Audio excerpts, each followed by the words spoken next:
Hello students, आज की class में आपका स्वागत है।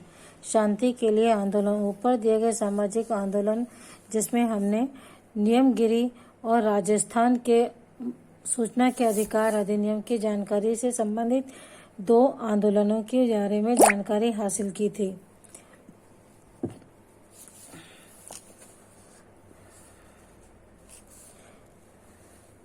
और उसी तरह पूरी दुनिया में शांति के लिए महत्वपूर्ण संघर्ष चल रहा था, आंदोलन चल रहे थे। इन आंदोलनों ने युद्धों को रुकवाने और अंतर्राष्ट्रीय शांति के लिए महत्वपूर्ण भूमिका अदा की थी। आमतौर पर शांति आंदोलन या शांति अभियानों व संगठित प्रयासों को कहते हैं जिनके द्वारा किसी युद्ध को समाप्त कराने या युद्ध के दौरान हो रही हिंसा को रोकने और हथियारों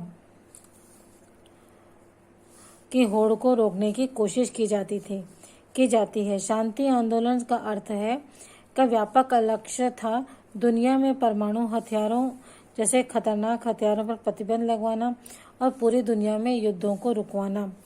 शांति आंदोलन के तहत तरह तरह के संगठन बनकर शांति की वकालत करते थे, लेकिन शांति शिविर लगाना, चुनाव में युद्ध का विरोध करने वाले उम्मीदवारों का समर्थन करना तथा विभिन्न सरकारों की सुरक्षा और निशस्त्रीकरण की नीतियों का आलोचनात्मक अध्ययन करना शांति आंदोलन का मुख्य कार्य था। पूरे दुनिया में शांति स्थापित करने के उद्देश्य से अनेक आंदोलन चलाए गए थे। इन आंदोलनों में कुछ महत्वपूर्ण यहाँ पर है जिसका हम वर्णन करते हैं। परमाणु हथियारों को रोकने के लिए परमाणु हथियार प्रसार विरोध आंदोलन शुरू हुआ था। यह आंदोलन 1945 में जापान के शहरों पर परमाणु बम गिराए जाने के बाद हुए भयानक नुकसान को झेला था। इसलिए जापान में परमाणु हथियार विरोधी आंदोलन काफ़ी सक्रिय रहा। 1954 में जापान के लोगों ने परमाणु बम और हाइड्रोजन बम के विरोध करने के लिए एकीकृत परिषद का गठन किया और जापान के लोगों ने प्रशांत क्षेत्र में परमाणु हथियारों के प्रशिक्षण पर रोक लगा दी थी। उन्होंने परमाणु हथियार परीक्षण के खिलाफ 35 लाख लोगों के हस्ताक्षर करवाए और यह परमाणु निशस्त्रीकरण के लिए अर्थात परमाणु हथियारों के खिलाफ सबसे पहला बड़ा प्रयास था। 1945 में अमेरिका द्वारा जापान पर परमाणु बम फेंका गया था और द्वितीय विश्व युद्ध इसके बाद समाप्त हुआ था। उसे जो भयानक नुकसान हुआ उसे जनता ने लंबे समय तक और शायद आज भी उसके दुष्परिणामों को भुगत रही है जनता।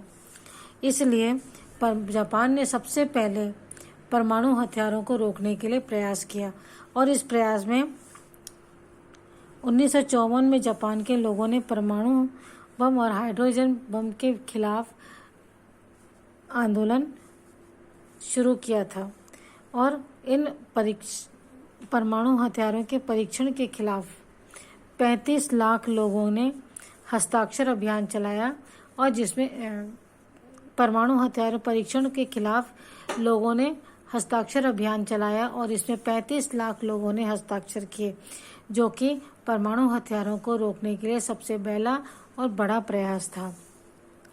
इंग्लैंड में भी इसी प्रकार निशस्त्रीकरण के पक्ष में एक अभियान चलाया गया था। जापान की तरह इंग्लैंड में परमाणु हथियारों पर प्रतिबंध लगाने के लिए व्यापक अभियान चला।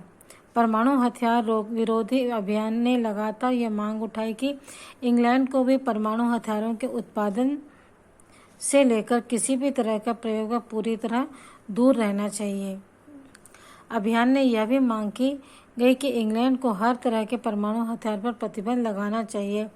इस अभियान से जुड़े हजारों कार्यकर्ताओं ने लंदन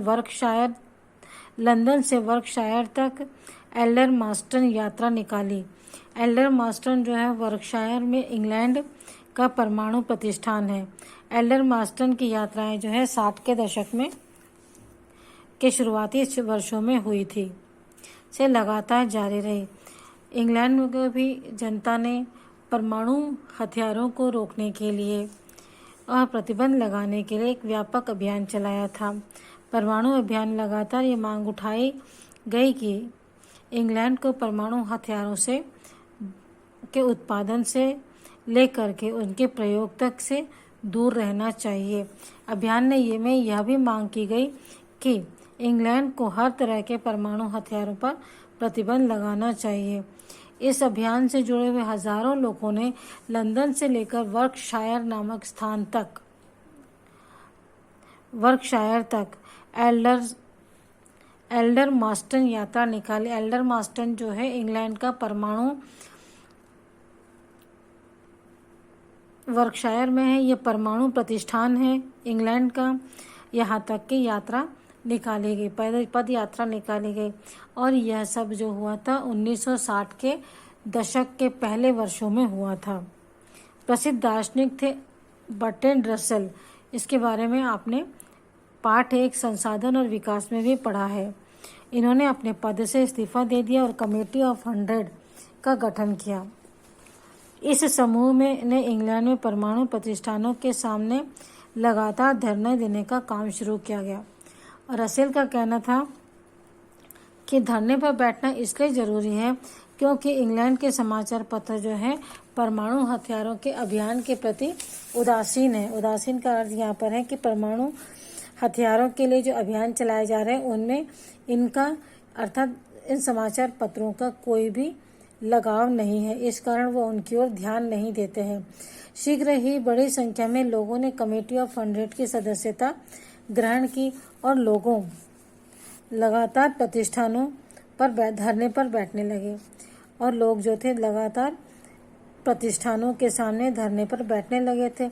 और लगातार धरने पर बैठने और प्रदर्शन करने की नीति तभी कामयाब हो सकती थी जब भारी संख्या में लोग इस कमेटी के सदस्य बनते।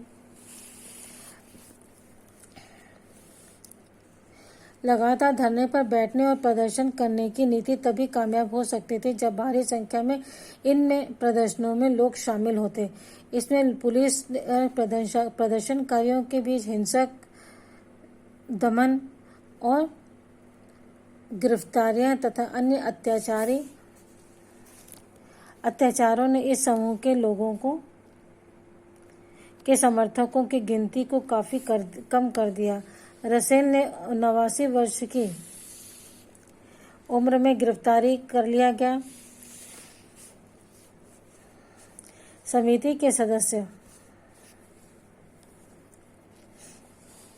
गिरफ्तार कर लिया गया। उसके बाद यह आंदोलन ठंडा पड़ गया क्योंकि कमेटी ऑफ 100 के कोई भी ढांचे का कोई पदानुक्रम नहीं था और न ही इसकी सदस्यता औपचारिक थी। इसलिए बहुत से स्थानीय समूह ने अपने आप को इसका सदस्य कहना शुरू कर दिया और इससे यह आंदोलन व्यापक तो हुआ, लेकिन कमेटी ऑफ 100 की नीतियों के बारे में काफ़ी भ्रम पैदा होने लगा और धीरे धीरे कमेटी के लोग परमाणु हथियारों व युद्धों के अलावा अन्य मुद्दों पर भी जुड़ने लगे थे।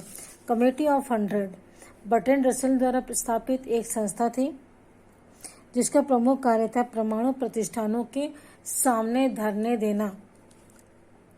रसेल ने अपने पद से इस्तीफा देकर के इस कमेटी की स्थापना की थी और उनका कहना था कि इंग्लैंड के समाचार पत्र जो हैं वह परमाणु हथियार विरोधी आंदोलनों के प्रति उदासीन है, इसलिए उन्हें शीघ्र ही ये बड़ी संख्या में लोगों ने कमेटी ऑफ 100 की सदस्यता ग्रहण की और लोग लगातार प्रतिष्ठानों के बीच सामने धरने पर बैठने लगे थे। लेकिन लगातार धरने पर बैठने और प्रदर्शन करने के कारण की नीति तभी कामयाब हो सकती थी जब यहाँ भारी संख्या में लोग इन प्रदर्शनों में शामिल होते। थोड़े से लोग अगर प्रदर्शन में शामिल होते हैं तो उसका प्रभाव नहीं दिखता है। इस कारण उनका कहना था कि भारी संख्या में लोग इस प्रदर्शनों में शामिल होंगे तभी यह प्रदर्शन सफल हो पाएगा। इसके अलावा पुलिस की प्रदर्शनकारियों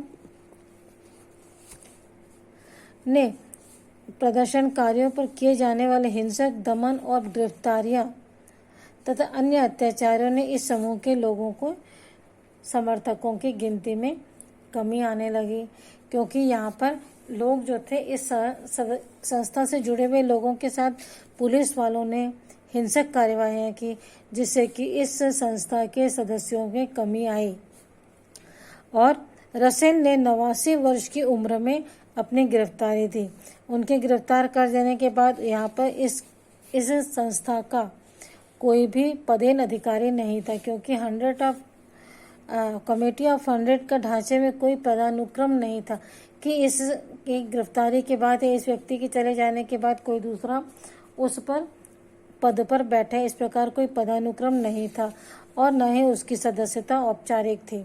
इसलिए अनेक स्थानीय समूहों ने अपने आप को इस कमेटी का सदस्य बनने की घोषणा कर दी और लोगों में बाद में जनता में इस कमेटी की नीतियों के विषय में भ्रम पैदा होने लगा और धीरे धीरे कमेटी के लोग परमाणु हथियारों और युद्धों के साथ साथ अन्य मुद्दों पर भी जुड़ने लगे थे।